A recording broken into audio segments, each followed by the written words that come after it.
प्यारे दर्शकों नमस्कार। आज तारीख है 10 अप्रैल 2026, दिन शुक्रवार। अगले 10 मिनट में देखिए देवभूमि की हर वो खबर जिसका आपसे सीधा सरोकार है। किच्चा में रिश्वतखोर उद्यान निरीक्षक गिरफ्तार, 12,000 की घूस लेते सतर्कता विभाग ने दबोचा। भ्रष्टाचार के खिलाफ बड़ी कार्रवाई करते हुए सतर्कता अधिष्ठान हल्द्वानी ने किच्चा में ज्येष्ठ उद्यान निरीक्षक बादल पांडे को 12,000 रुपए की रिश्वत लेते रंगे हाथ गिरफ्तार किया है। आरोपी ने एक ठेकेदार से आम के पेड़ काटने की अनुमति देने के एवज में इस रकम की मांग की थी। शिकायत की पुष्टि होने के बाद रैब टीम ने योजनाबद्ध तरीके से अधिकारी को उसके कार्यालय में ही दबोच लिया।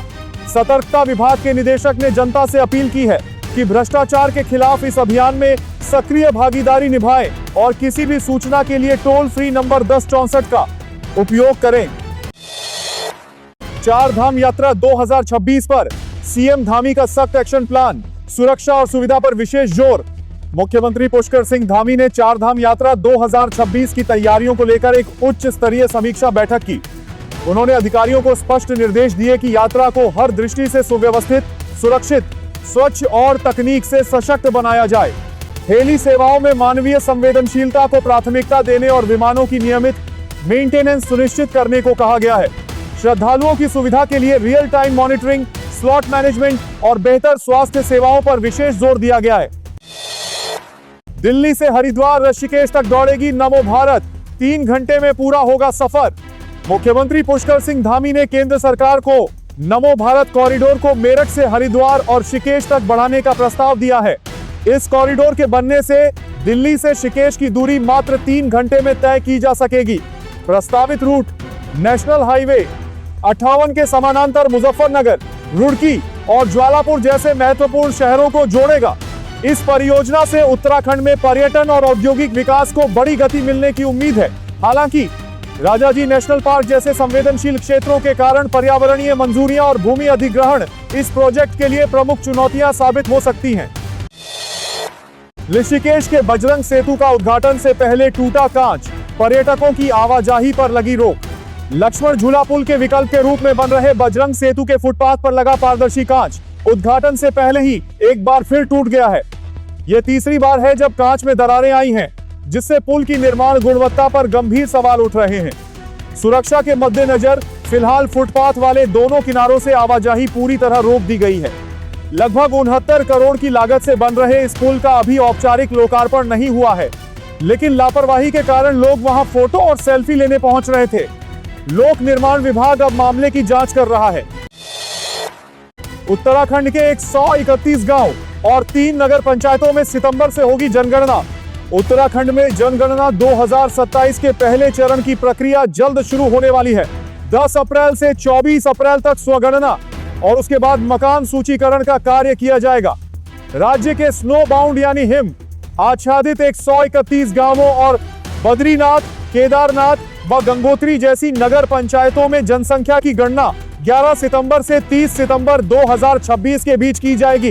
वर्तमान में उत्तरकाशी, चमोली, रुद्रप्रयाग और पिथौरागढ़ जिलों के इन दुर्गम क्षेत्रों को विशेष श्रेणी में रखा गया है। भारत के महापंजीयक से आधिकारिक नोटिफिकेशन जारी होने के बाद इन क्षेत्रों में निर्धारित कार्यक्रम के अनुसार गणना कार्य संपन्न होगा। पहाड़ में पशु सखी योजना से बदल रही महिलाओं की तकदीर, घर पर हो रहा मवेशियों का इलाज।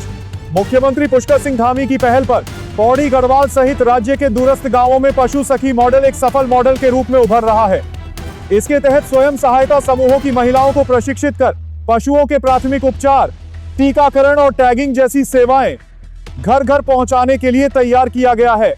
यह पहल न केवल पशुपालकों के समय और धन की बचत कर रही है, बल्कि ग्रामीण महिलाओं को आत्मनिर्भर बनाने का सशक्त माध्यम भी बन रही है। पशु सखियों को बेहतर कार्य के लिए स्मार्टफोन और आवश्यक उपकरण किट भी उपलब्ध कराए गए हैं, जिससे पशुधन की उत्पादकता में सुधार हो रहा है। पीएम मोदी देंगे सफलता का मंत्र, 14 अप्रैल को ऋषिकेश में गूंजेगा हैट्रिक का शंखनाद। प्रधानमंत्री नरेंद्र मोदी 14 अप्रैल को उत्तराखंड दौरे पर आ रहे हैं, जहां वे ऋषिकेश और देहरादून के बीच एक भव्य रैली को संबोधित करेंगे। पीएम मोदी गणेशपुर से एशिया के सबसे लंबे एलिवेटेड वाइल्ड लाइफ कॉरिडोर के जरिए डाटकाली मंदिर पहुंचेंगे और दिल्ली दून एक्सप्रेसवे का लोकार्पण करेंगे। भाजपा ने उनके स्वागत किए गए भव्य तैयारी की है। जिसमें 30,000 कार्यकर्ता सड़क के दोनों ओर खड़े होकर उन पर पुष्प वर्षा करेंगे। इस यात्रा का मुख्य उद्देश्य आगामी चुनावी माहौल को नई ऊंचाइयों तक पहुंचाना है, जिससे भाजपा के लिए प्रदेश में जीत की हैट्रिक बनाना आसान हो सके। हरिद्वार में फर्जी दस्तावेजों के साथ रह रही बांग्लादेशी महिला गिरफ्तार, मददगार भी पुलिस की गिरफ्त में। हरिद्वार के ज्वालापुर क्षेत्र में फर्जी भारतीय दस्तावेजों के सहारे रह रही एक बांग्लादेशी महिला को पुलिस ने गिरफ्तार कर लिया है।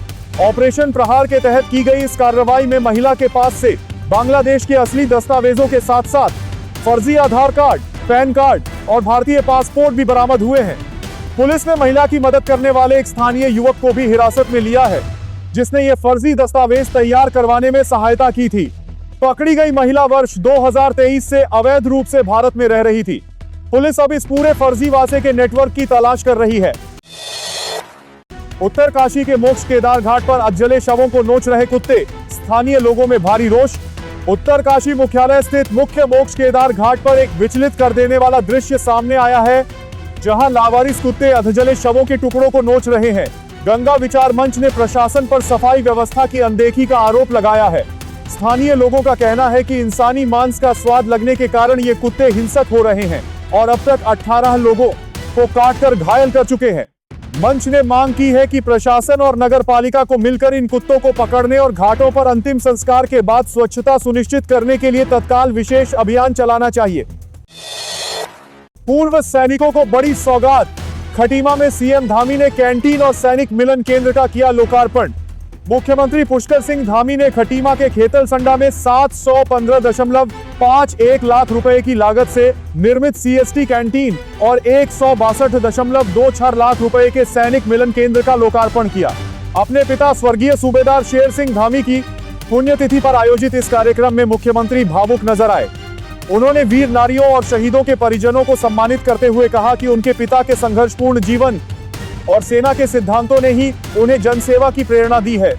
मुख्यमंत्री ने रक्षा क्षेत्र में भारत की प्रगति और सैनिकों के प्रति अपनी अटूट श्रद्धा को भी रेखांकित किया।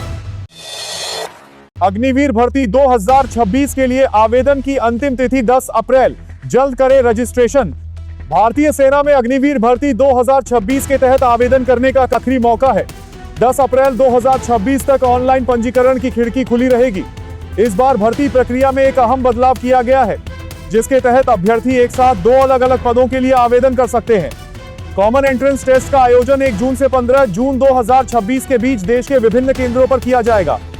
इच्छुक युवाओं को सलाह दी गई है कि वे अंतिम समय की भीड़ से बचने के लिए तुरंत अपना पंजीकरण पूरा करें, क्योंकि बिना इस परीक्षा के भर्ती के अगले चरणों में प्रवेश संभव नहीं होगा। उत्तराखंड में अप्रैल में दिसंबर जैसी ठंड, पहाड़ों में 1 डिग्री पहुंचा पारा, बागवानी को भारी नुकसान। उत्तराखंड में मौसम के मिजाज में आए अचानक बदलाव से अप्रैल के महीने में ही दिसंबर जैसी ठिठुरन महसूस होने लगी है। राजधानी देहरादून में हुई भारी बारिश ने पिछले 5 वर्षों का रिकॉर्ड तोड़ दिया है, जिससे पारा सामान्य से 8 डिग्री नीचे गिर गया है। मुनस्यारी और अन्य उच्च हिमालयी क्षेत्रों में तापमान 1 डिग्री सेल्सियस तक पहुंच गया है और लगातार बर्फबारी जारी है। इस बेमौसम बारिश और ओलावृष्टि ने किसानों की चिंताएं बढ़ा दी है, क्योंकि इससे गेहूं की फसल और फलों की नई पैदावार को भारी नुकसान होने की आशंका है। प्यारे दर्शकों, ये थी आज की बड़ी खबरें। अगर खबरें पसंद आई हो तो अभी लाइक बटन दबाइए। आपका एक लाइक हमें और बेहतर काम करने की ताकत देता है। वीडियो को शेयर करें और कमेंट में बताएं आप हमें कहां से देख रहे हैं। धन्यवाद, नमस्कार।